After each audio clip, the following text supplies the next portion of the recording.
ഗൈഡിൽ ചിലതിന്റെ answer വേറെ, മറ്റേ mock ടെസ്റ്റിലെ answer വേറെ അല്ലേ കൊടുക്കണേ? അതേതെങ്കിലും മിസ്സിനോട് ഇപ്പൊ നമുക്ക് പി ജിയിലുള്ള ആരോടെങ്കിലും ചോദിക്കാനേ പറ്റുള്ളൂ.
ഡീറ്റെയിൽസ് അയച്ചു കൊടുത്തില്ലേ പേപ്പർ വാല്യൂഷൻ നടത്തുകയില്ലെന്നാണ് അവർ പറഞ്ഞിരിക്കുന്നത്. അങ്ങനെയാ.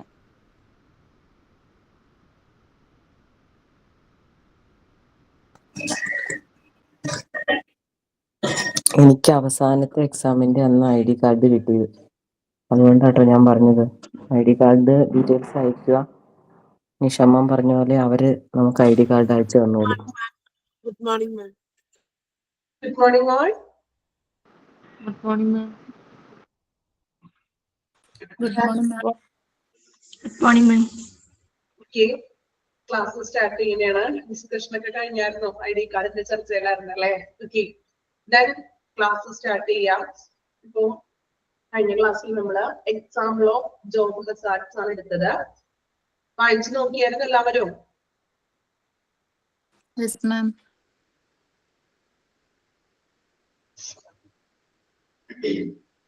ജോബ് ഹസാർഡ്സിന്റെ ചാപ്റ്റർ ഏതാണ്? നമ്മൾ എടുത്തുകൊണ്ടിരിക്കുന്ന ചാപ്റ്റർ തന്നെയാണ് കേട്ടോ.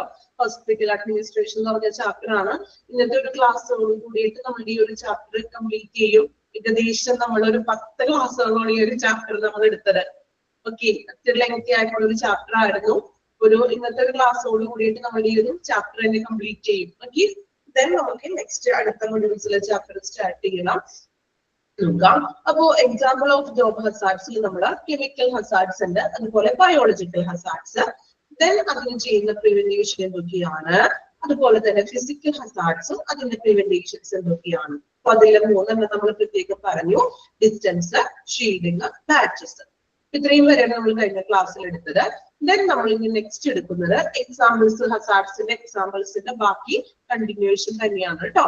എർഗോണമിക് ഹസാർഡ്സ്, അടുത്ത അപകടം അല്ലെങ്കിൽ ഹസാർഡ്സ് ആണ് എർഗോണമിക് ഹസാർഡ്സ്. ഓക്കെ, എന്താണ് എർഗോണമിക് ഹസാർഡ്സ്? ഇക്കണോമിക് എന്നൊക്കെ നമ്മൾ കേട്ടിട്ടുണ്ട് അല്ലെ? എർഗോണമിക് എന്ന് നിങ്ങൾ കേട്ടിട്ടുണ്ടോ ആരെങ്കിലും? ചിലപ്പോൾ കുറച്ചു പേർക്ക് പരിചയം ഉണ്ടാവും അല്ലെ? കുറച്ചു പേര് കേട്ടിട്ടുണ്ട്, ഇല്ലാന്നാണോ എല്ലാവരും? ഓക്കെ, എർഗോണമിക് ഹസാർഡ്സ് നമ്മൾ ആദ്യമായിട്ട് കേൾക്കുന്നതായിരുന്നു അല്ലെ? എങ്കിലും പേര് മാത്രം പുതിയതായിട്ട് നമ്മൾ കേൾക്കുന്നത് കേട്ടോ. അതിന്റെ ഉള്ളിലുള്ള സംഭവം എന്താണെന്ന് വെച്ചിട്ടുണ്ടെങ്കിൽ നമുക്ക് ഫെമിലിയർ ആയിട്ടുള്ള കാര്യങ്ങൾ തന്നെയാണ്.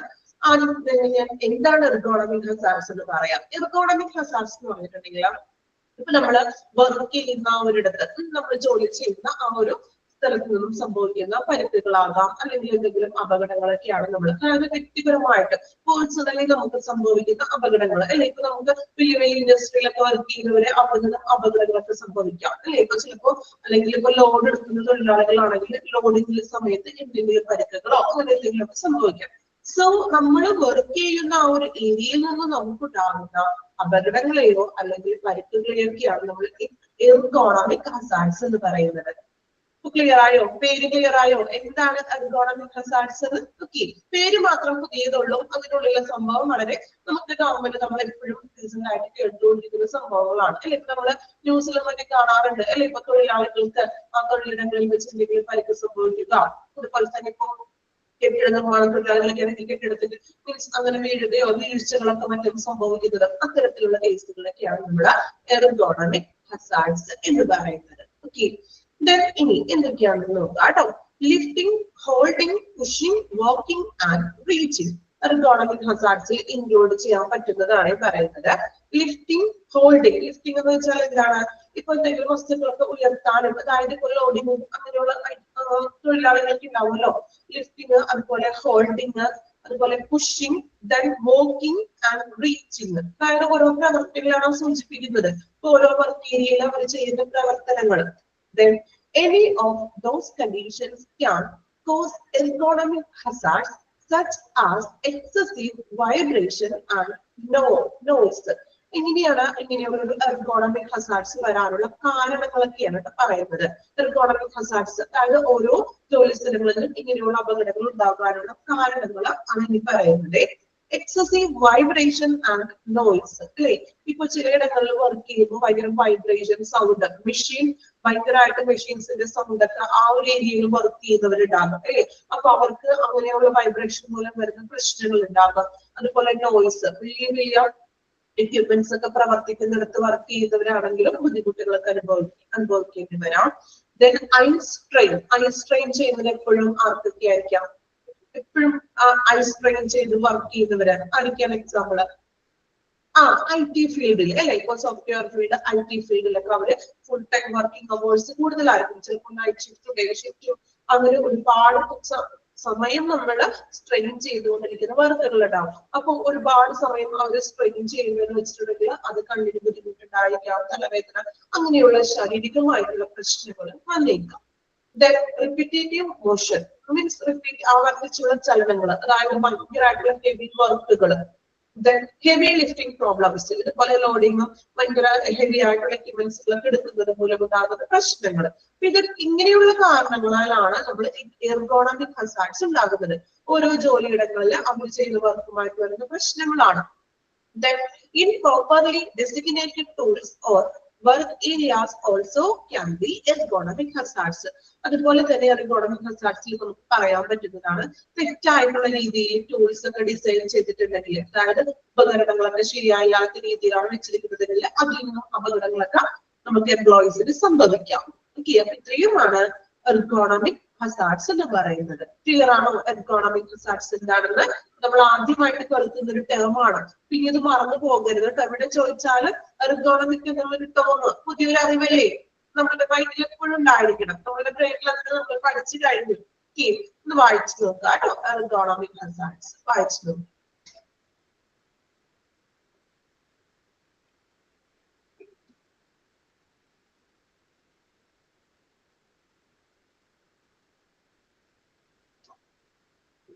ഈ ഒരു സെക്ഷൻ സിമ്പിൾ ആണ്, നിങ്ങൾക്ക് തന്നെ സ്വയം അത്യാവശ്യം വായിച്ച് മനസ്സിലാക്കാൻ പറ്റുന്ന ഒരു ഏരിയയാണ് കേട്ടോ.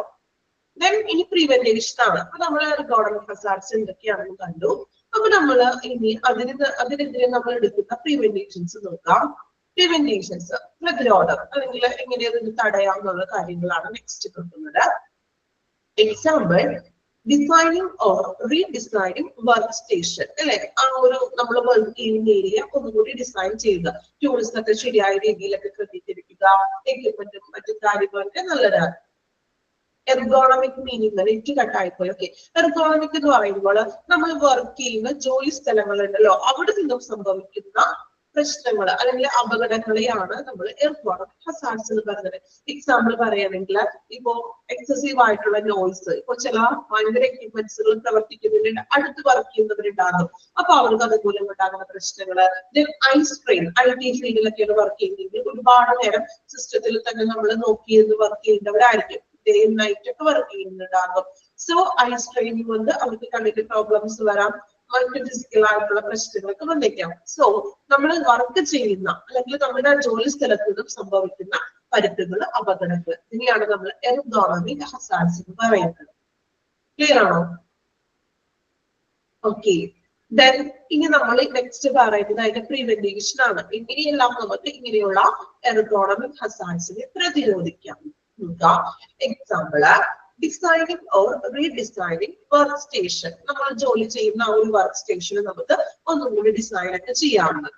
Then lighting tools and equipment, അവിടുത്തെ ലൈറ്റിങ്ങും ടൂൾസും അതുപോലെ ഉപകരണങ്ങളൊക്കെ ശരിയായിട്ടുള്ള രീതിയിൽ പ്രോപ്പർ ആയിട്ട് നമുക്ക് സെറ്റ് ചെയ്യാം.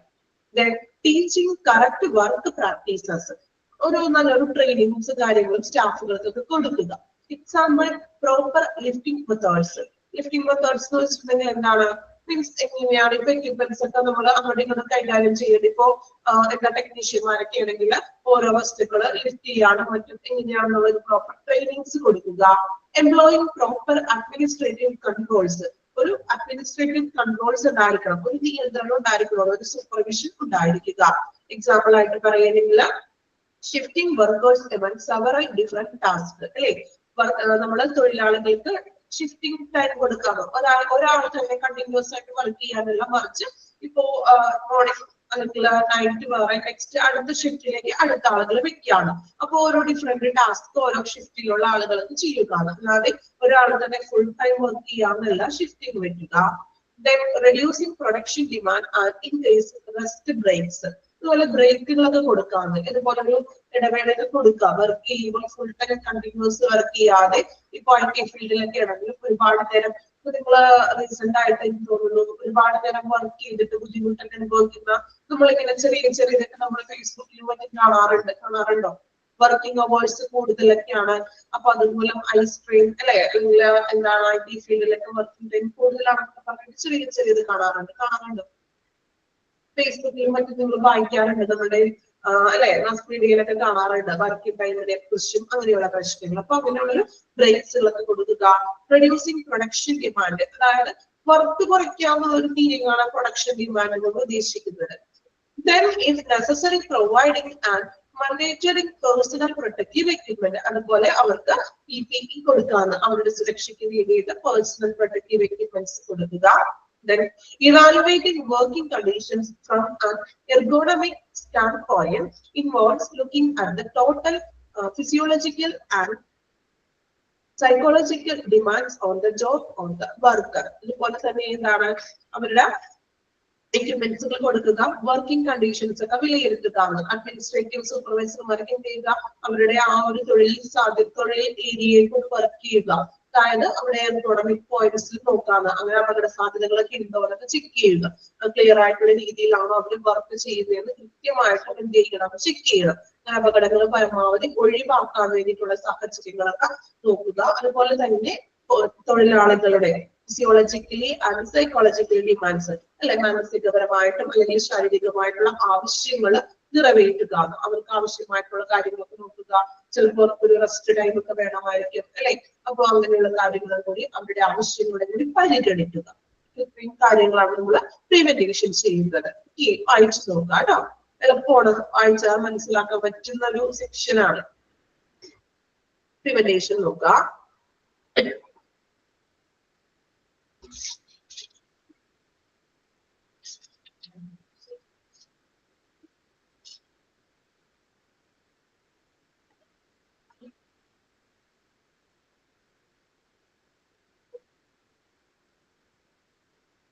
പ്രൊഡക്ഷൻ ഡിമാൻഡ് എന്ന് ഉദ്ദേശിക്കുന്നത് റെഡ്യൂസ് ചെയ്യുക.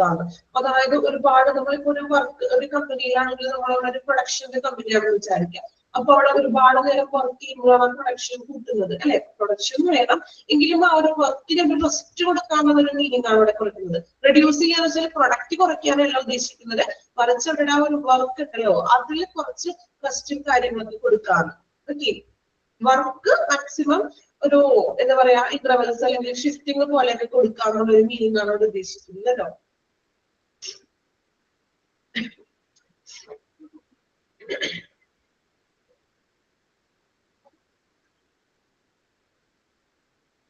ഓക്കെ, പ്രിവെന്റേഷൻ കഴിഞ്ഞല്ലോ. അപ്പൊ നമ്മളുടെ ആ ഒരു സെക്ഷൻ നമ്മൾ കംപ്ലീറ്റ് ആയിട്ടുണ്ട്.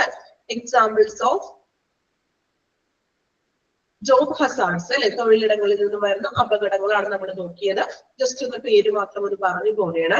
കെമിക്കൽ ഹസാർഡ്സ് നമ്മൾ പറഞ്ഞു, മെയിൻ ആയിട്ട് നമ്മൾ പറഞ്ഞു ലബോറട്ടറിയിൽ നിന്ന് മറ്റും ലിക്വിഡ് സോളിഡ് ഗ്യാസ് ആ രൂപത്തിൽ വരുന്ന ഐറ്റംസുകളൊക്കെയാണ് കെമിക്കൽ ഹസാർഡ്സ്. ദെൻ അത് നെക്സ്റ്റ് വരുന്നത് ബയോളജിക്കൽ ഹസാർഡ്സ് ആണ്. ബയോളജിക്കൽ നമ്മൾ പറഞ്ഞു bacteria, virus, fungi, then other living organism. അതിൽ നിന്നും വരുന്ന ക്രോണിക് ഡിസീസസ് ഒക്കെ സംഭവിക്കാം. ദെൻ സ്കിന്നിന്റെ പ്രശ്നങ്ങളൊക്കെ വരാം.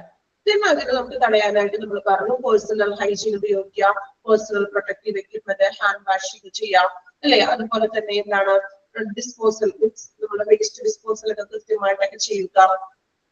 ഇങ്ങനെയുള്ളതാണ് നമ്മൾ ബയോളജിക്കൽ ആൻഡ് കെമിക്കൽ ആയിട്ടുള്ള ഹസാർഡ്സിൽ നിന്ന് നമുക്കുള്ള പ്രിവെന്റേഷൻസ് ചെയ്യാൻ പറ്റുന്നത്. നെക്സ്റ്റ് നമ്മൾ നോക്കിയത് ഫിസിക്കൽ ഹസാർഡ്സ്, ശാരീരികമായിട്ടുള്ള പ്രശ്നങ്ങളാണ്. അതിൽ നമ്മൾ പറഞ്ഞത് radiation, noise, vibration, illumination and temperature ആണ്. ദെൻ നമുക്ക് അതിൽ നിന്നും റേഡിയേഷൻ ഇതൊക്കെ നമുക്ക് മാക്സിമം പ്രിവെന്റ് ചെയ്യാൻ പറ്റുന്നത് ടൈം, ഡിസ്റ്റൻസ് ആൻഡ് ഷീൽഡിംഗ് മാസ്കുകൾ ധരിക്കുക എന്നുള്ളതാണ്. ദെൻ അതിന്റെ പ്രിവെന്റേഷൻ നമ്മൾ പറഞ്ഞു ഡിസ്റ്റൻസ് ആണ് ഏറ്റവും ഇമ്പോർട്ടന്റ് ആയിട്ടുള്ള ടൂൾ എന്ന് പറയുന്നത്. റേഡിയേഷൻ ചെയ്യുമ്പോൾ ആ ഒരു സോഴ്സിൽ നിന്ന് നമ്മൾ എന്ത് ചെയ്യുക, മാക്സിമം ഡിസ്റ്റൻസ് കീപ്പ് ചെയ്യുക. ദെൻ ഷീൽഡിങ് അല്ലെ, നമുക്ക് ഏറ്റവും ഒരു ഗ്രേറ്റ് വേ ടു പ്രൊട്ടക്ട് എന്ന് പറയുന്നത് ഷീൽഡിങ് ആണ്. ദെൻ ബാഡ്ജസ്, എത്രത്തോളം റേഡിയേഷൻ മോണിറ്ററിംഗ് ചെയ്യാനായിട്ട് ബാഡ്ജസ്, പ്രൊസീജിയർ അല്ലെങ്കിൽ ബാഡ്ജസ് ഉപയോഗിക്കുക. ദെൻ നമ്മൾ ഇന്ന് നോക്കിയ എർഗോണമിക് ഹസാർഡ്സ്, അതായത് വ്യക്തിപരമായിട്ട് നമുക്ക് പേഴ്സണൽ ആയിട്ട് ജോലിയിടങ്ങളിൽ നിന്നും സംഭവിക്കുന്ന അപകടങ്ങളാണ് എർഗോണമിക് ഹസാർഡ്സ് എന്ന് പറയുന്നത്. ദെൻ അതിന്റെ പ്രിവെന്റേഷൻ നമ്മൾ പറഞ്ഞു, പ്രോപ്പർ ആയിട്ടുള്ള രീതിയിൽ ടൂൾസും എക്യുപ്മെന്റ്സ് അറേഞ്ച് ചെയ്യുക. ദെൻ ഷിഫ്റ്റിംഗ് ടൈം കൊടുക്കുക, ബ്രേക്സ് കൊടുക്കുക വർക്ക്. ഓക്കെ, ക്ലിയർ ആണോ? Example of job hazards okay ആണോ? ഓക്കെ, സൗണ്ട് കുഴപ്പമില്ലല്ലോ, ഞാൻ പറയുന്നത് ക്ലിയർ ആണോ?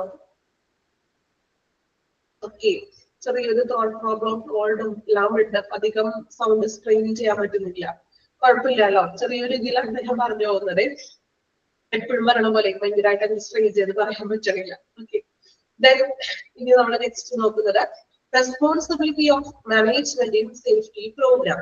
ഓക്കെ, റെസ്പോൺസിബിലിറ്റി, മാനേജ്മെന്റിന്റെ റെസ്പോൺസിബിലിറ്റി എന്തൊക്കെയാണെന്ന്, സേഫ് ആയിട്ട് എല്ലാ പ്രവർത്തനങ്ങളും ചെയ്യാൻ വേണ്ടിയിട്ടുള്ള മാനേജ്മെന്റിന്റെ റെസ്പോൺസിബിലിറ്റീസ് ആണ്.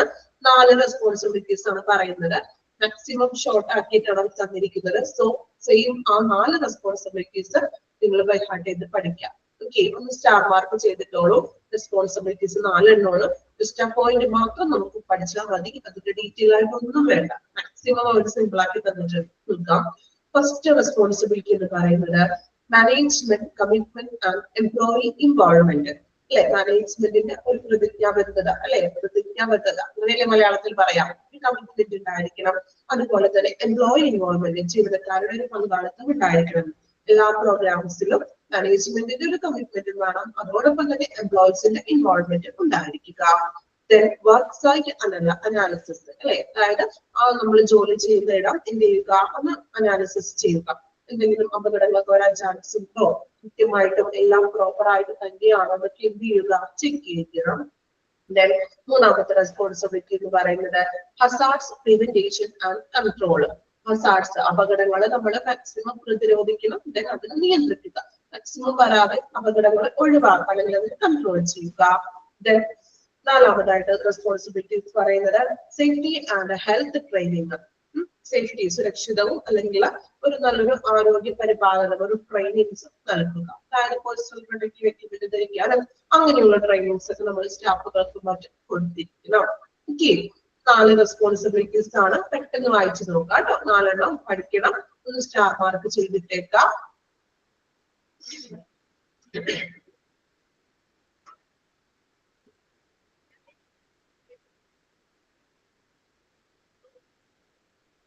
ഓക്കെ, സ്റ്റാർ മാർക്ക് ചെയ്തിട്ടോ പഠിക്കണോട്ടോ 4 പോയിന്റും.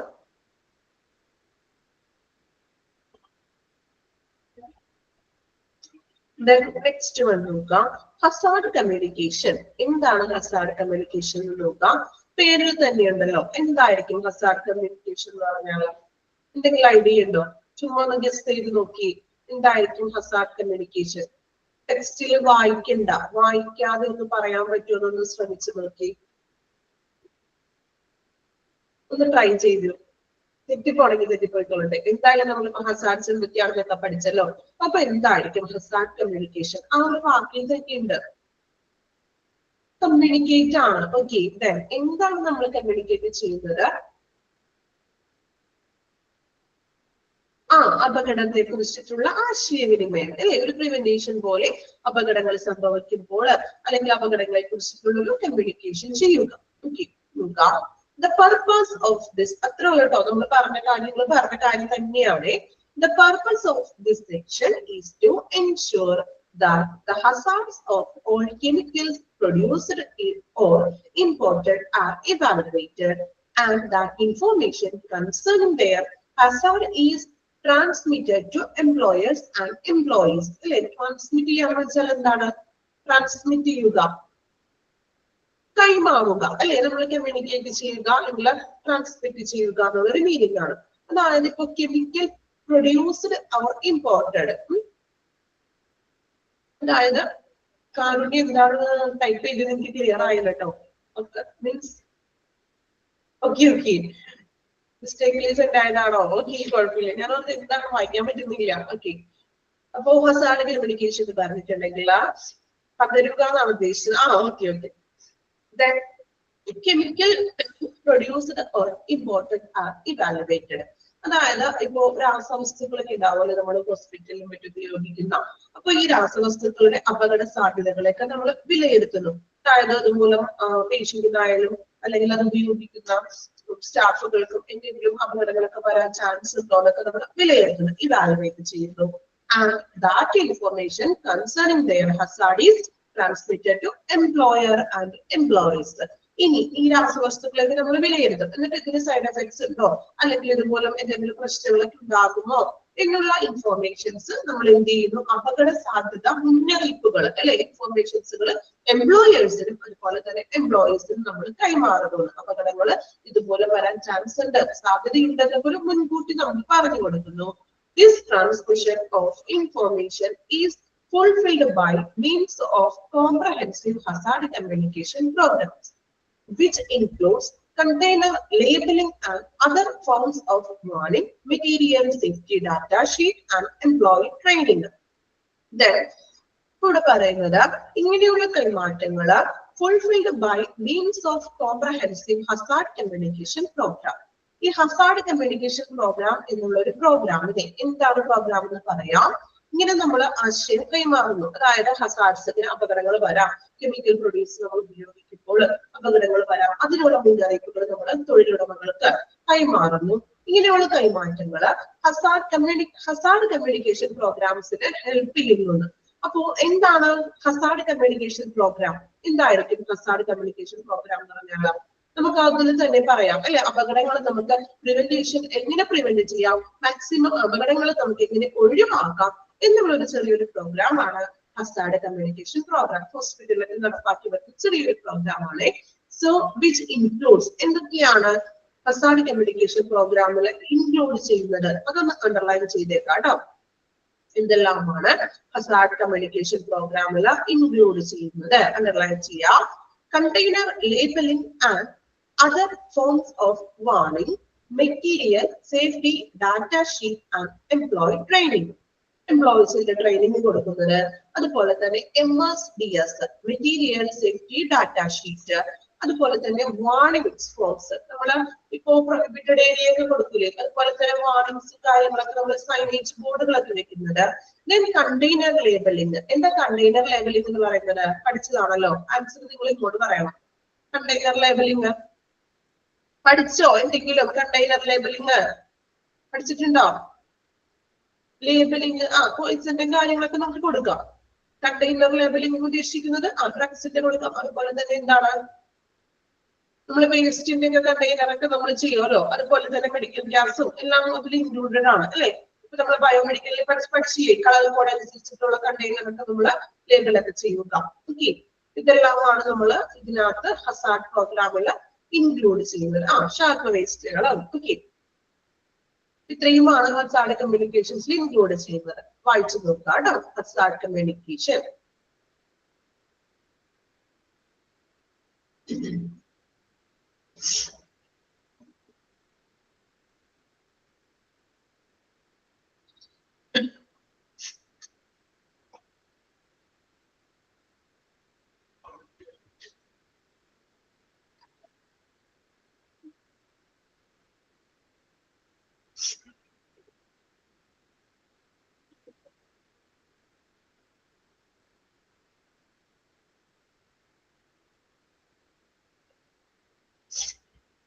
ഓക്കെ, ചെയ്തോ? നെക്സ്റ്റ് വൺ നോക്കാം. List of hazard materials. Hazard മെറ്റീരിയൽസിന്റെ ലിസ്റ്റ് ആണ്. നമ്മൾ ഓൾറെഡി പഠിച്ചിട്ടുള്ള കാര്യങ്ങളാണ്. ജസ്റ്റ് ആ പേരുകൾ മാത്രം ഒന്ന് നോക്കി വെക്കാം. ആൽക്കഹോൾ, അതായത് സ്പിരിറ്റും ഉണ്ട്, അതുപോലെ തന്നെ ഈതർ. ഈതർ എന്ന് വെച്ചിട്ടുണ്ടെങ്കിൽ എന്താണ്, ഒരു കെമിക്കൽ ആയിട്ടുള്ള സംഭവമാണ്. അതായത് മീൻസ് അത് മണത്തിലേക്ക് നമ്മൾ ബോധക്കെട്ടൊക്കെ പോകുന്ന ഒരു അവസ്ഥ, അങ്ങനെ നമ്മുടെ അബോധാവസ്ഥയിലോട്ടൊക്കെ ആയി പോകും. ആൽക്കഹോൾ ആണ് സ്പിരിറ്റും ഈതറും. Then acid hypochloride solution. ആസിഡ്സുകളുണ്ട്, ഹൈപ്പോക്ലോറൈഡ് സൊല്യൂഷൻ നമ്മൾ ഹോസ്പിറ്റലിലൊക്കെ ഉപയോഗിക്കാറുണ്ട്, ഹൈപ്പോക്ലോറൈഡ് സൊല്യൂഷൻ. Then disinfectant, അണുനാശിനികൾ, ക്ലീനിങ് ഏജൻസ്, ക്ലീനിങ്ങിന് വേണ്ടി നമ്മൾ ഉപയോഗിക്കുന്ന വസ്തുക്കൾ.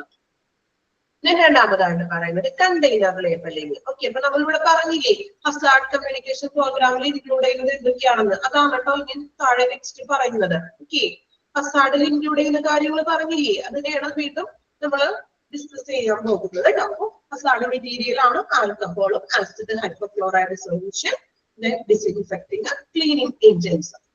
Then container labeling. നോക്കിയേ container labeling എന്തൊക്കെയാണ്? All the drugs, spirits, solutions, cleaning agents are labeled and kept at appropriate place. Like solutions and cleaning agents, ഇതെല്ലാം ലേബൽ ചെയ്തിട്ട് appropriate, അതിന്റെ കറക്റ്റ് ആയിട്ടുള്ള പ്ലേസിൽ നമ്മൾ വെക്കുന്നു. Then warning labels, symbols are put to warn about hazardous material. These are given below. അപ്പോ warning നമ്മൾ ഇതുപോലെ ഹസാർഡ് മെറ്റീരിയൽ ഒക്കെ നമ്മൾ വാർണിംഗ് കൊടുക്കുന്നു. ഓക്കെ, മൂന്നെണ്ണം നോക്കിയാണല്ലോ, ഒരുമിച്ച് വായിപ്പിക്കാം കേട്ടോ. നെക്സ്റ്റ് നമ്മൾ നോക്കുന്നത് material safety data sheet, MSDS. പഠിച്ചിട്ടുണ്ടല്ലോ നമ്മള്, ഓൾറെഡി പഠിച്ചിട്ടില്ലേ MSDS? മെഡിക്കൽ ക്ലാസ്സിൽ പഠിച്ചിട്ടുണ്ട് MSDS അല്ലേ? എന്താണ് MSDS എന്ന് പറയുന്നത്? നിങ്ങൾ പഠിച്ചതല്ലേ? ആൻസർ അപ്പോ എനിക്ക് ഇങ്ങോട്ട് ആൻസർ പെട്ടെന്ന് വേണം. എന്താ MSDS? MSDS ആരും ക്ലാസ്സിൽ ഓർമ്മില്ല.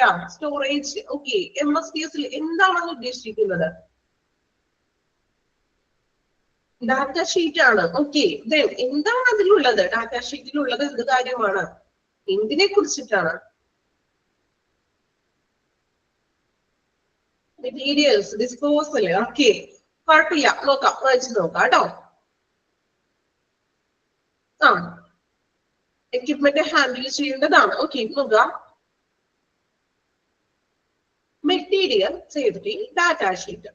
It is intended to provide workers and emergency personnel with producers for handling or working with that substance in a safe manner. Underline ചെയ്യാം. It is intended to provide, ഏതാണ്?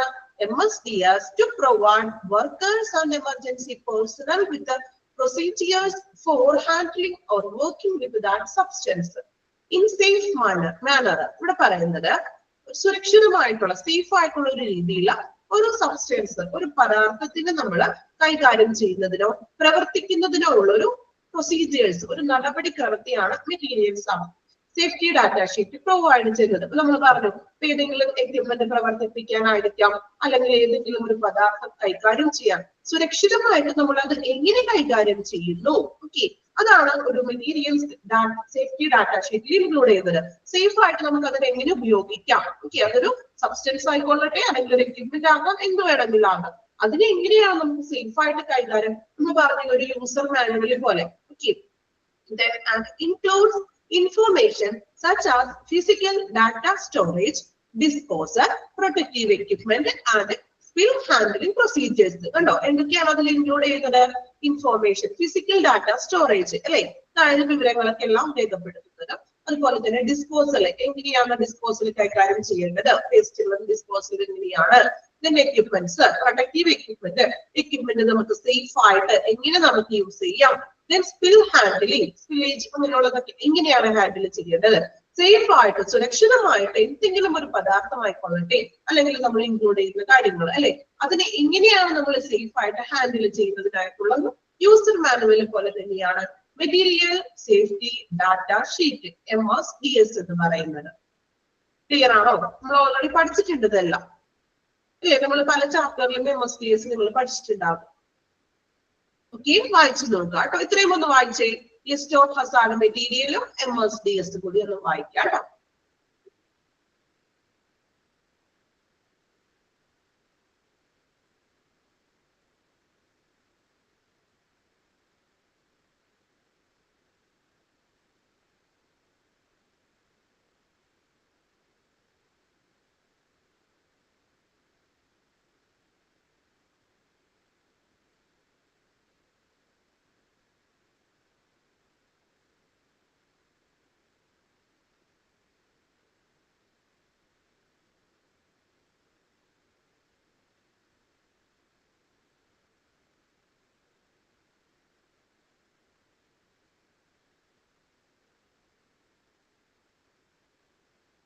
Okay,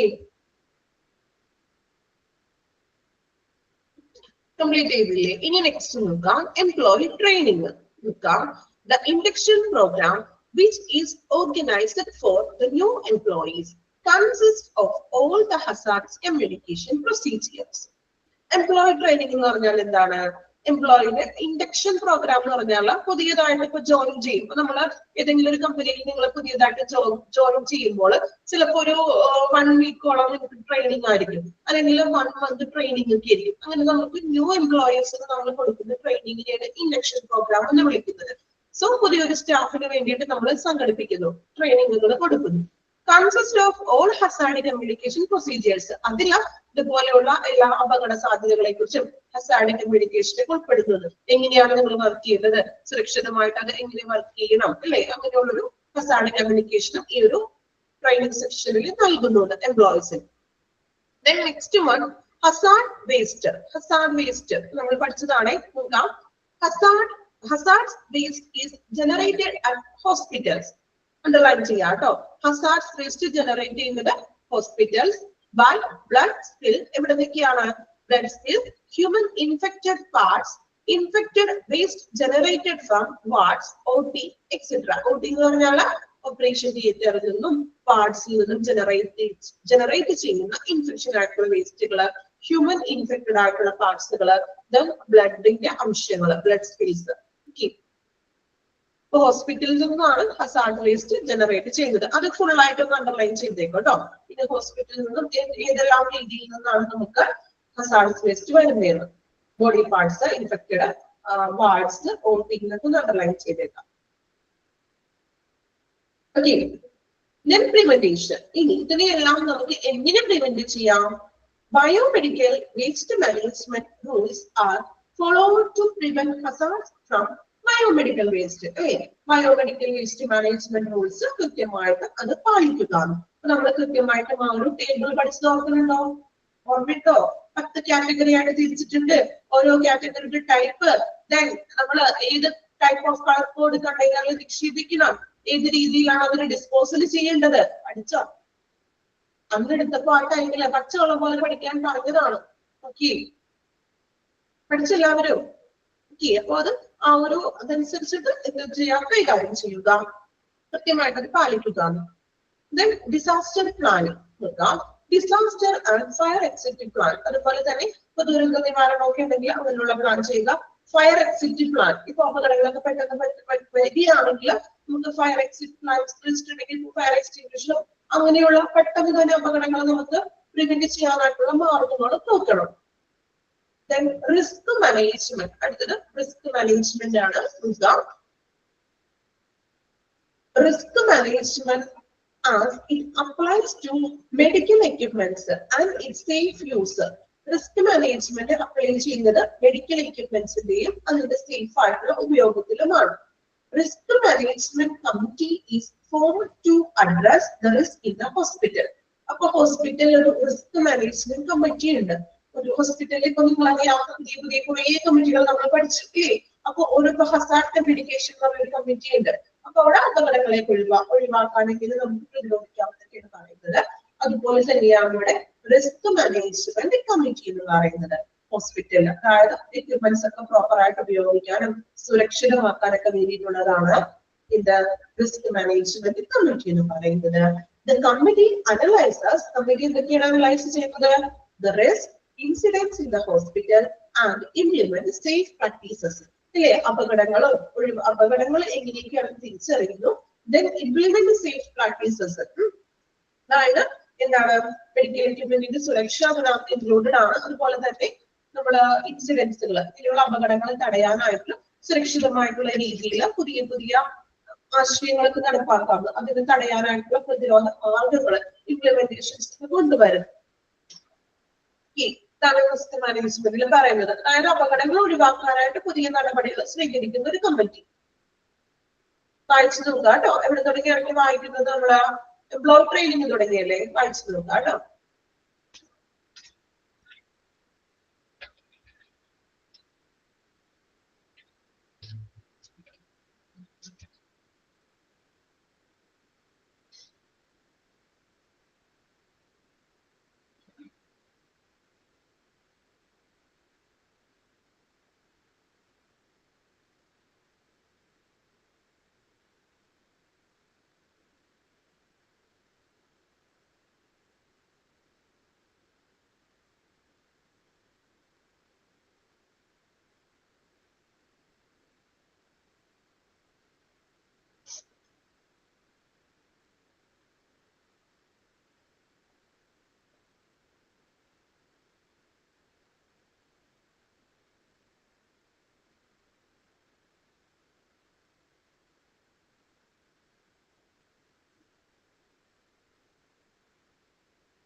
okay, complete ചെയ്തില്ലേ? ഇനി next one നമ്മുടെ ഈ ഒരു ചാപ്റ്ററിലെ ഏറ്റവും last section ആണ്. നോക്കാം.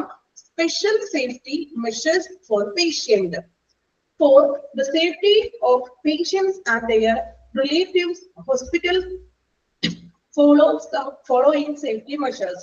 അതായത് ഹോസ്പിറ്റലില് പേഷ്യന്റിനും അതുപോലെ തന്നെ പേഷ്യന്റിന്റെ റിലേറ്റീവ്സിനും സേഫ് ആയിട്ടും സുരക്ഷയ്ക്ക് വേണ്ടിയിട്ട് ചെയ്യുന്ന എന്തെല്ലാം കാര്യങ്ങളാണ് നാം പറയുന്നത്.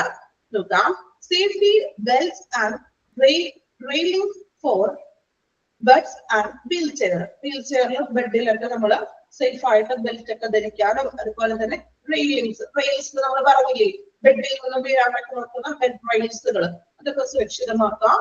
അതുപോലെ തന്നെ രണ്ടാമതായിട്ട് പറയുന്നത് special attention to disabled and elderly patients. Elderly ആയിട്ടുള്ള പേഷ്യൻസിനും ഡിസബിൾഡ് ആയിട്ടുള്ള പേഷ്യൻസിനും സ്പെഷ്യൽ അറ്റൻഷൻ, ഒരു പ്രത്യേക പരിഗണനയും കെയർ ഒക്കെ കൊടുക്കുക. Call bells in private rooms. അതായത് റൂംസുകളിലെല്ലാം കോൾ ബെൽസ്, പെട്ടെന്ന് തന്നെ മാസ്റ്റർ ലൈറ്റ് ഒക്കെ പോലെ പെട്ടെന്ന് വിളിക്കാനായിട്ടുള്ള കോൾ ബെൽസുകൾ സെറ്റ് ചെയ്യുക.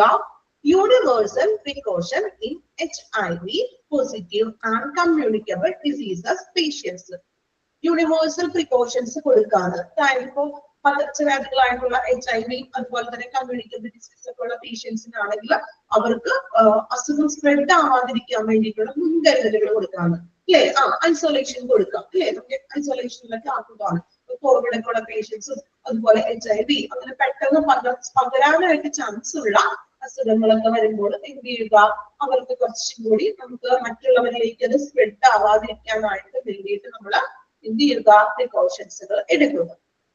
Then safe transportation of patient by following safe techniques. അതുപോലെ തന്നെ ട്രാൻസ്പോർട്ടേഷൻ ഒക്കെ കുറച്ചും കൂടി സേഫ് ആക്കാൻ നമ്മൾ എന്താ പറയാ, ട്രാൻസ്ഫർ ഒക്കെ ചെയ്യുന്ന ടൈമിലൊക്കെ ആണെങ്കിൽ സേഫ് ആക്കാൻ. Then caution signs boards at various places. ഓരോ പ്ലേസസിലും അവിടെയുള്ള കോഷൻ സൈൻ ബോർഡ്സുകളും മറ്റും വെക്കുക. ഇപ്പോ റേഡിയേഷൻസ് ഒക്കെ ആണെങ്കിൽ അവിടെ നമുക്ക് അങ്ങനെയുള്ളൊരു ബോർഡൊക്കെ നിർമ്മിക്കുക. അതുപോലെ തന്നെ അങ്ങനെ പ്രവേശനമില്ലാത്ത ഏരിയകളൊക്കെ ഉറപ്പിച്ച് അങ്ങനെയുള്ള അല്ലെങ്കിൽ എന്താണ് ഹസാർഡ്സ് ഏരിയ അങ്ങനെയുള്ള സൈൻ ബോർഡ്സുകൾ വെക്കും. Patient education for their safety. പേഷ്യന്റിന്റെ സുരക്ഷയ്ക്ക് വേണ്ടിയിട്ട് പേഷ്യൻസിന് എഡ്യൂക്കേഷൻ കൊടുക്കാണ്. അതായത് ഇതുപോലെ എന്തെങ്കിലും അവയർനെസ് ക്ലാസ്സുകളോ അങ്ങനെയെല്ലാം അറേഞ്ച് ചെയ്യുക. ഓക്കെ, ഇത്രയുമാണ് സ്പെഷ്യൽ സേഫ്റ്റി മെഷേഴ്സ്. പേഷ്യൻസിനും അതോടൊപ്പം തന്നെ പേഷ്യൻസിന്റെ റിലേറ്റീവ്സിന് കൊടുക്കുന്ന സേഫ്റ്റി മെഷേഴ്സ് എന്ന് പറയുന്നത്. പോയിന്റ്സ് നോക്കാം. പോയിന്റ്സ്.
ഓക്കെ, കംപ്ലീറ്റ് ചെയ്തല്ലോ. നമ്മളുടെ ഈ ഒരു ചാപ്റ്റർ ഇവിടെ കംപ്ലീറ്റ് ആയിരിക്കുകയാണ്. ഏകദേശം ഒരു നമ്മള് 10 ക്ലാസ്സോളമെങ്കിലും എടുത്തിട്ടുണ്ടെന്നാണ് എനിക്ക്, ഒരു 10 ക്ലാസ് ആണോ എനിക്ക് അറിയില്ല, 10 ക്ലാസ്സോളം മാക്സിമം എടുത്തിട്ടുണ്ടാകാം അല്ലെ. അപ്പൊ ഒരു വലിയൊരു ചാപ്റ്റർ ആണ് നമ്മൾ കംപ്ലീറ്റ് ചെയ്തിട്ടുണ്ട്. ഇതില് ഒത്തിരി പേർക്ക് എനിക്ക് അറിയാം ക്ലാസ്സുകൾ, ചില ക്ലാസ്സുകളൊക്കെ എക്സാം ഒക്കെ ആയപ്പോൾ മിസ്സായി പോയിട്ടുണ്ട്. അപ്പൊ മിസ്സായി പോയിട്ടുള്ള ക്ലാസ്സുകൾ നിങ്ങൾ കാണണം. ഓക്കെ, അറിയാം, കുഴപ്പമില്ല, നമ്മുടെ സാഹചര്യമാണല്ലോ, എക്സാം ആയതുകൊണ്ട് നമ്മൾ ക്ലാസ് മിസ് ചെയ്തിട്ടുണ്ടാകാം. സോ മിസ് ചെയ്ത ക്ലാസ്സുകൾ നിങ്ങൾ മാക്സിമം അത് കാണാൻ ശ്രമിക്കണം. കാണുക, ദെൻ മോക്ക് ടെസ്റ്റുകളൊക്കെ ചെയ്യണം. ദെൻ ഈ ഒരു വലിയ ചാപ്റ്റർ കുറേ ദിവസം നിങ്ങൾക്ക് കുറച്ചൊക്കെ എനിക്കറിയാം, ഒരു ചാപ്റ്റർ ടീച്ചർ ഇങ്ങനെ എടുത്തുകൊണ്ടിരിക്കുകയാണ് അല്ലെ, കുറച്ച് ബോറിംഗ് ഒക്കെ തോന്നിക്കാണും. ബോറിംഗ് തോന്നിയോ? ചാപ്റ്റർ അങ്ങനെയാണ് കേട്ടോ. PG ഒക്കെ അല്ലേ, ഇപ്പൊ കുറച്ചധികം പഠിക്കൊക്കെ വേണ്ട നമ്മള് അല്ലെ. നിങ്ങൾ ആ ഒരു ഡിപ്ലോമ ഒക്കെ കഴിഞ്ഞു നിങ്ങൾ അടുത്തൊരു സ്റ്റേജിലോട്ട് എത്തി അല്ലേ. അപ്പൊ നമ്മൾ അതനുസരിച്ച് നമ്മുടെ പഠനം കുറച്ച് വ്യത്യാസങ്ങളൊക്കെ ഉണ്ടാവുമല്ലോ. അപ്പൊ അത്യാവശ്യം വലിയൊരു ചാപ്റ്റർ തന്നെയായിരുന്നു. ഓക്കെ ആണോ? എടുത്തത് ഓക്കെ ആണോ? നിങ്ങൾക്ക് ക്ലിയർ ആണോ? ഞാൻ പറയുന്നത് ഓക്കെ ആണോ? മനസ്സിലാക്കാൻ പറ്റുന്നുണ്ടോ? മാക്സിമം ഞാൻ അതുകൊണ്ടാണ് നിങ്ങളെ കൊണ്ട് ഓരോ പാരാഗ്രാഫും എടുത്തതിന് ശേഷം ഞാൻ അത് വായിപ്പിക്കുന്നത്. ഓക്കെ, എനിക്ക് വേണമെങ്കിൽ ഒറ്റടിക്ക് എടുത്ത് പോകാം, പക്ഷെ വേണ്ട, കുഴപ്പമില്ല.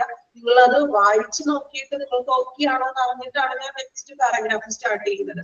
ഓക്കെ, അപ്പൊ ജസ്റ്റ് നമുക്കൊന്ന് ആ ചാപ്റ്റർ ഒന്ന് റിവൈസ് ചെയ്യാം കേട്ടോ. ഒരുമിച്ച് ഞാൻ എല്ലാം ഒന്നും പറയുന്നില്ല, എങ്കിലും നമ്മൾ ഇമ്പോർട്ടന്റ് ആയിട്ടുള്ള കാര്യങ്ങൾ ഒന്ന് പറഞ്ഞു പോകാം. ഓക്കെ, അപ്പൊ ക്ലാസ് ഒക്കെ മിസ്സായിട്ടുള്ളവരും ഇതിനിടയ്ക്കൊക്കെ ഒന്ന് ശ്രദ്ധിക്കാം. ഓവറോൾ ആയിട്ടൊന്നും ഞാൻ പറയുന്നുള്ളൂ, ഒരുപാട് ഒരുമിച്ച് എല്ലാം പറഞ്ഞു പോകാൻ പറ്റില്ലല്ലോ. അപ്പൊ ജസ്റ്റ് ഒന്ന് പറഞ്ഞു പോവുകയാണ്. അണ്ടർലൈൻ ചെയ്യുന്ന കാര്യങ്ങളൊക്കെ നമ്മൾ പറഞ്ഞിട്ടുണ്ട്, ഇമ്പോർട്ടന്റ് ആയിട്ടുള്ള കാര്യങ്ങൾ മാത്രം നമുക്ക് പറഞ്ഞു പോകും. അപ്പൊ ഹോസ്പിറ്റൽ അഡ്മിനിസ്ട്രേഷൻ എന്ന് പറഞ്ഞൊരു ചാപ്റ്റർ ആണ് എടുത്തത്. പേര് പോലെ തന്നെ അത്യാവശ്യം നല്ല അഡ്മിനിസ്ട്രേഷൻ എന്ന് പറയുമ്പോൾ എല്ലാ മേഖലകളെയും ഉൾപ്പെടുന്ന ഒരു ഇതാണ് അഡ്മിനിസ്ട്രേഷൻ എന്ന് പറഞ്ഞാൽ, അല്ലെ? പല ഡിപ്പാർട്ട്മെന്റിനെയും എല്ലാ ഡിപ്പാർട്ട്മെന്റിന്റെ കാര്യങ്ങളൊക്കെ നമ്മൾ ഇൻക്ലൂഡ് ചെയ്യുന്നതാണ് അഡ്മിനിസ്ട്രേഷൻ എന്ന് പറയുന്നത്. ദെൻ അതിൽ നമ്മൾ ഫസ്റ്റ് പറഞ്ഞു, hospital administration is the management of A hospital as A business. Then നമ്മൾ അതിൽ മെയിൻ ആയിട്ട് വരുന്ന പോസ്റ്റ് കോർപ്പ് എന്ന് പറഞ്ഞു, അല്ലെ? POSTCORP. അപ്പൊ അത് എന്താണെന്ന് ഹൈലൈറ്റ് ചെയ്തിട്ടുണ്ട്, അത് ഇമ്പോർട്ടന്റ് ആണ്. Planning, organising, then staffing, directing, coordinating, reporting and budgeting. Okay, post corp. Then നമ്മൾ നെക്സ്റ്റ് നമ്മൾ നോക്കിയത് റോൾ പ്രൊഫൈൽ ഓഫ് അഡ്മിനിസ്ട്രേറ്റർ. ഒരു അഡ്മിനിസ്ട്രേറ്ററിന്റെ റോൾ പ്രൊഫൈൽ എന്തൊക്കെയാണെന്ന്, അല്ലെ? അപ്പൊ അദ്ദേഹത്തിന് ഉണ്ടായിരിക്കേണ്ട കഴിവുകളുണ്ട് അതിനകത്ത്, അല്ലെ? അദ്ദേഹത്തിന് വേണ്ട സ്കിൽസ് പറയുന്നുണ്ട്. അപ്പൊ എന്തൊക്കെയാണ് ഒരു അഡ്മിനിസ്ട്രേറ്റീവിന്റെ റോൾ പ്രൊഫൈൽ? വായിച്ചു നോക്കാം കേട്ടോ. പോയിന്റ്സുകളാണ്, എല്ലാ പോയിന്റ്സുകളും ഈ ബൈ ഹാർട്ട് ചെയ്ത് പഠിക്കണമെന്ന് ഞാൻ പറയണില്ല, കാരണം മനസ്സിലാക്കി പഠിക്കാം. ഒരുപാട് പോയിന്റ്സ് ഒക്കെ വരുമ്പോൾ നമുക്കത് ബൈ ഹാർട്ട് ചെയ്യാൻ ബുദ്ധിമുട്ടാണ്. അറ്റ്ലീസ്റ്റ് നിങ്ങൾ അതിന് മനസ്സിലാക്കി പഠിച്ചിട്ടുണ്ടെങ്കിൽ ദെൻ നമുക്ക് എക്സാമിന് എന്തായാലും ഓപ്ഷൻ ഉണ്ടല്ലോ. ഓപ്ഷൻ വായിക്കുമ്പോൾ അത്യാവശ്യം ക്ലാസ് കേട്ടവരാണ് അല്ലെങ്കിൽ വായിച്ചിട്ടുണ്ടെങ്കിൽ നിങ്ങൾക്ക് അത് കറക്റ്റ് ആയിട്ട് തന്നെ ആൻസർ ചെയ്യാനും പറ്റും. Okay, then role of administrative. ഇപ്പൊ എന്തൊക്കെയാണ് അഡ്മിനിസ്ട്രേറ്റീവ് റോൾ എന്ന് നമ്മൾ പറഞ്ഞു? ഡയറക്ടർ അല്ലെങ്കിൽ ഗവേണിംഗ് ബോഡിയാണ് director health service, then secretary to the government. ഇത് നമ്മൾ നെക്സ്റ്റ് നോക്കിയത് persons reporting directly to administrator. Direct ആയിട്ട് നമുക്ക് ഡയറക്ട്ലി അഡ്മിനിസ്ട്രേറ്ററിൽ റിപ്പോർട്ട് ചെയ്യാൻ പറ്റുന്ന പേഴ്സൺസ് ആരൊക്കെയാണെന്ന് പേഴ്സൺസിന്റെ പേരുകൾ കൊടുത്തിട്ടുണ്ട്, പേരുകൾ നോക്കാം. ദെൻ നമ്മൾ മാനേജ്മെന്റിന്റെ ഒരു ഡെഫിനേഷൻ ആണ് നോക്കിയത്. ഹെൻറി ഫയോളിന്റെ ഡെഫിനേഷൻ ആണ്. ഡെഫിനേഷൻസ് ഇതിനകത്ത് ഒന്ന് രണ്ട് ഡെഫിനേഷൻസ് വരുന്നുണ്ട്, കൃത്യമായിട്ടും ഡെഫിനേഷൻസ് പഠിക്കാം. ദെൻ അത് എഴുതിയ ആളുടെ പേരും കൂടി നോക്കി വെക്കാം. അപ്പൊ നിങ്ങൾ ഈ ഡെഫിനേഷൻസ് പഠിക്കുമ്പോഴേ ബൈ ഹാർട്ട് ചെയ്യാൻ ബുദ്ധിമുട്ടാണെങ്കിൽ എന്തെങ്കിലും ഒരു കോഡൊക്കെ വെച്ച് പഠിക്കാൻ നോക്കാം കേട്ടോ. ഏതെങ്കിലും ഒരു രീതിയിൽ നിങ്ങൾക്ക് വായിക്കുമ്പോൾ അതിൽ നിന്നൊരു കോഡ് കണ്ടെത്താൻ പറ്റുകയാണെങ്കിൽ അങ്ങനെ ഒരു കോഡ് വെച്ചിട്ട് പഠിക്കാം. ഓക്കെ, അത് കുറച്ചും കൂടി നിങ്ങൾക്ക് സിമ്പിൾ ആയിട്ട് പഠിക്കാൻ പറ്റും. ദെൻ റിസോഴ്സസ് എന്ന് പറയുന്നത് നമ്മൾ പറഞ്ഞു 5M ആണ്. അങ്ങനെയല്ലേ നമ്മൾ പഠിച്ചത്? ആണോ? 5M റിസോഴ്സസ് നമ്മൾ കോഡ് വെച്ച് പഠിച്ചില്ലേ? 5M: men, money, material, machinery, method. Okay. Then principle of managementൽ 4 കാര്യങ്ങളാണ് നമ്മൾ പഠിച്ചത്.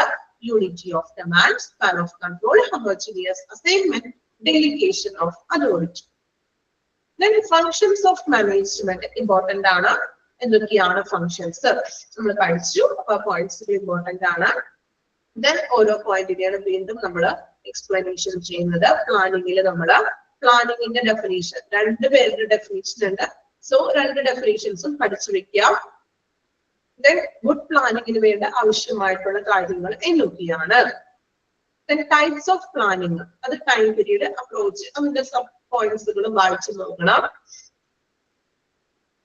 ദെൻ ഓർഗനൈസിങ്, ഓർഗനൈസേഷൻ എന്താണ് ഓർഗനൈസിങ് എന്നുള്ളത് JD മൂണിയുടെ ഒരു ഡെഫിനേഷൻസ് ഉണ്ട്. അപ്പൊ നിങ്ങൾ ഒരു കാര്യം ചെയ്യാം, നിങ്ങൾ പഠിക്കുന്ന ഒരു റഫ് ബുക്കിൽ എന്ത് വേണം, നിങ്ങൾ ഈ ഒരു ചാപ്റ്ററിന്റെ പേര് എഴുതിക്കൊണ്ട് ഡെഫിനേഷൻസുകളൊക്കെ ഒന്ന് എഴുതി വെക്കാം.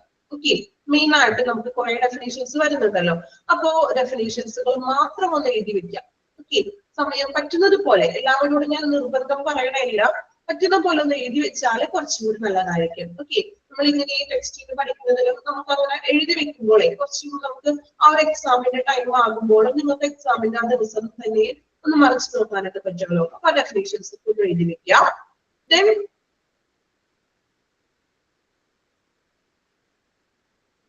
പ്രിൻസിപ്പിൾ ഓഫ് ഓർഗനൈസിംഗിൽ വരുന്ന കാര്യങ്ങളാണ് നെക്സ്റ്റ്.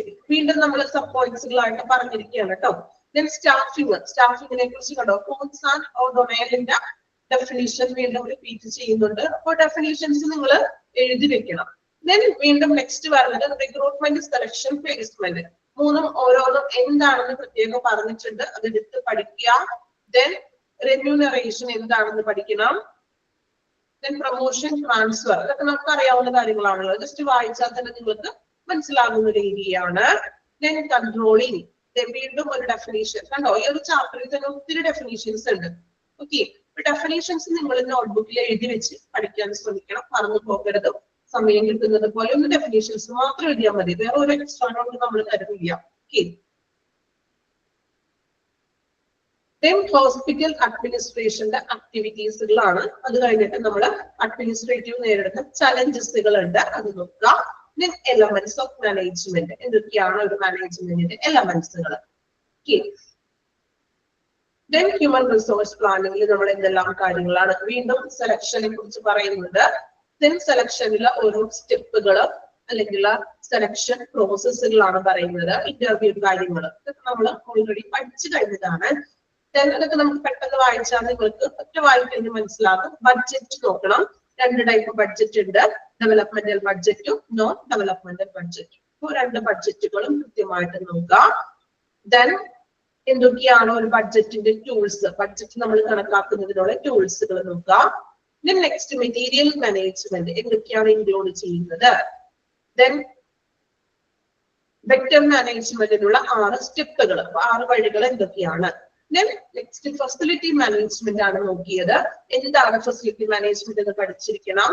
ദെൻ ഫങ്ഷൻസ്, ഇത് ഇമ്പോർട്ടന്റ് ആണ് കേട്ടോ ഈ ഒരു സെക്ഷൻ. ഫെസിലിറ്റി മാനേജ്മെന്റിന്റെ ഫങ്ഷൻസ് നോക്കുക.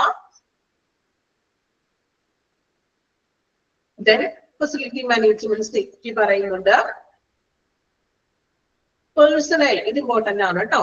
ഫെസിലിറ്റി ആൻഡ് സേഫ്റ്റിയുടെ ഇമ്പോർട്ടന്റ് ആയിട്ടുള്ള പേഴ്സണൽസ് ആരൊക്കെയാണ്. ഇൻഡസ്ട്രിയൽ ഹൈജീൻ എന്താണ്.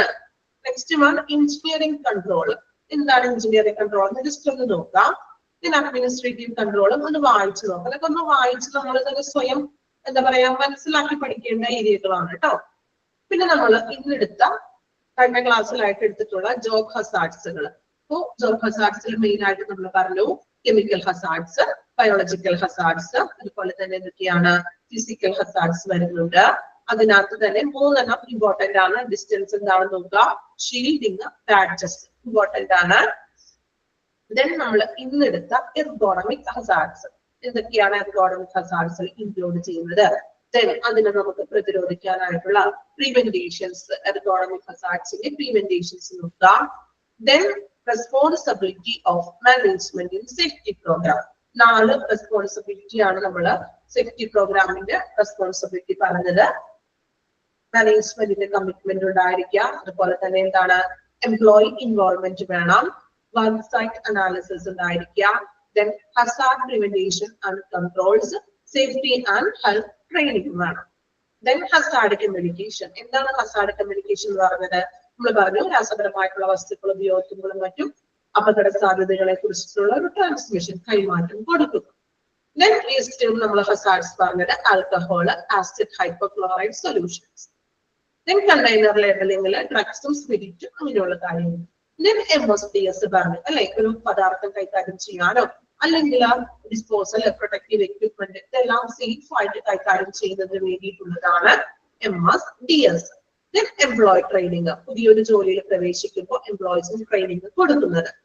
ഹസാർഡ് വേസ്റ്റ് എന്ന് പറഞ്ഞാൽ നമ്മൾ പറഞ്ഞു ഓപ്പറേഷൻ തിയേറ്ററിൽ നിന്നും വാർഡിൽ നിന്നും അല്ലെങ്കിൽ ഹ്യൂമൻ ഇൻഫെക്റ്റഡ് പാർട്സിൽ നിന്നൊക്കെ വരുന്നതാണ് ഹസാർഡ് വേസ്റ്റ്. ജനറേറ്റ് ചെയ്യുന്നത് ഹോസ്പിറ്റലിൽ നിന്നുമാണ്. ദെൻ അതിനെ നമുക്ക് പ്രിവെന്റ് ചെയ്യാനായിട്ടുള്ള മാർഗങ്ങൾ, കൃത്യമായിട്ടുള്ള ബയോമെഡിക്കൽ വേസ്റ്റ് മാനേജ്മെന്റ് റൂൾസ് കൃത്യമായിട്ട് പാലിക്കുക. ദെൻ റിസ്ക് മാനേജ്മെന്റിൽ നമ്മൾ പറഞ്ഞു ഹോസ്പിറ്റലിൽ ഒരു റിസ്ക് മാനേജ്മെന്റ് കമ്മിറ്റി ഉണ്ട്. അപകടങ്ങളെയൊക്കെ ഒഴിവ് കുറയ്ക്കാൻ വേണ്ടിയിട്ടാണ് ഇങ്ങനെയുള്ള ഒരു കമ്മിറ്റി രൂപകൽപ്പന ചെയ്തിരിക്കുന്നത്. ദെൻ സ്പെഷ്യൽ സേഫ്റ്റി മെഷേഴ്സ്, പേഷ്യൻസിനും അല്ലെങ്കിൽ പേഷ്യൻസിന്റെ റിലേറ്റീവ്സിനൊക്കെ ഉള്ള സേഫ്റ്റി മെഷേഴ്സുകൾ എന്തൊക്കെയാണ്. ഓക്കെ, ഇത്രയുമാണ് നമ്മളുടെ ചാപ്റ്ററിൽ പറഞ്ഞിരിക്കുന്നത്. ഫുള്ളായിട്ട് ഞാൻ പറഞ്ഞില്ല, എങ്കിലും ഒന്ന് ഓവറോൾ ആയിട്ടൊന്ന് ടോട്ടലൈസ് ചെയ്തിട്ടൊന്ന് പറഞ്ഞതാണ്. കുറെ പേർക്ക് ക്ലാസ് മിസ്സായിട്ടുണ്ടെന്ന് പറഞ്ഞു. മിസ്സായിട്ടുള്ളവർക്കൊക്കെ വേണ്ടിയിട്ടാണ് അതുകൂടി ഞാനത് റിപ്പീറ്റ് ചെയ്തത്. അപ്പോ ഓക്കെ ആണോ? ക്ലിയർ ആണ് എല്ലാവർക്കും? അത്യാവശ്യം വലിയൊരു ചാപ്റ്റർ ആണല്ലോ, അതുകൊണ്ടാണ് ടീച്ചർ ഒന്ന് റിപ്പീറ്റ് ചെയ്തത്. നിങ്ങൾക്കും ഒരുപാട് എടുത്തു കഴിഞ്ഞപ്പോൾ നിങ്ങൾക്ക് തോന്നുന്നു കുറച്ച് ബോറായിട്ടുണ്ടാവും. ഈ സെയിം ഒരു ചാപ്റ്റർ തന്നെ മുന്നോട്ട് നീങ്ങാത്ത ഒരു അവസ്ഥ. മാക്സിമം ടീച്ചർ ഒരു നോർമൽ സ്പീഡിൽ തന്നെയാണ് എടുത്തു പോയത് അല്ലേ? കുഴപ്പമുണ്ടോ? ഓക്കെ ആണോ? ഹാപ്പി ആണോ എല്ലാവരും? ഓക്കെ, റെസ്പോൺസ് ചെയ്യാട്ടോ. നിങ്ങൾക്ക് റെസ്പോൺസ് ചെയ്യാനുള്ള ടൈമാണ്, കുഴപ്പമൊന്നുമില്ല. എന്തെങ്കിലും പറയാനുണ്ടെങ്കിൽ അഭിപ്രായങ്ങളൊക്കെ പറയാം. ഓക്കെ ആണ് എല്ലാവരും? യെസ് മാം, ഓക്കെ ആണ്. അതുപോലെ തന്നെ പഠിക്കാട്ടോ. പഠനം എന്താണ് കാര്യം ക്ലിയർ ആയില്ല?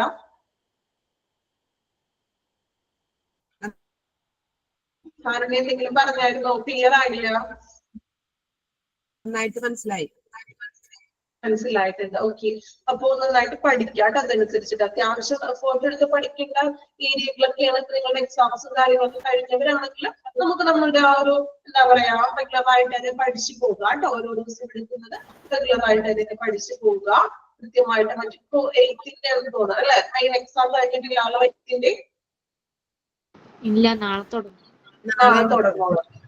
നാളെ സ്റ്റാർട്ട് ചെയ്യും. ഓക്കെ, അപ്പോ 8th കൂടി കഴിയുമ്പോ അപ്പൊ 8th ഫ്രീ ആയിരിക്കും അല്ലെ? ഫ്രീ ആയിരുന്നെല്ലാം പഠിക്കാം. ഇത് റെഗുലറായിട്ട് പഠിക്കാം. ദെൻ എക്സാം ഒക്കെ കഴിയുന്നതനുസരിച്ചിട്ട് പിന്നെ നിങ്ങൾക്ക് PG മാത്രം നോക്കിയാൽ മതിയല്ലോ. അപ്പൊ PG കൃത്യമായിട്ട് പഠിച്ചു പോവുക.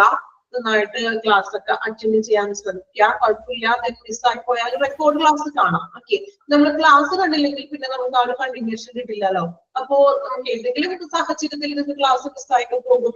വർക്ക് ചെയ്യുന്നവരുണ്ട് അല്ലെ? അപ്പോ ക്ലാസ്സുകളൊക്കെ കാണാം. ദെൻ മോക്ക് ടെസ്റ്റുകളൊക്കെ അറ്റൻഡ് ചെയ്യാം. അപ്പൊ അതിൽ നിന്ന് തന്നെ നമുക്ക് പകുതി മാർക്ക് സ്കോർ ചെയ്യാൻ പറ്റും അല്ലേ? ദെൻ നന്നായിട്ട് പഠിക്കാം. Okay, thank you all. Thank you ma'am. Thank you. Thank you ma'am.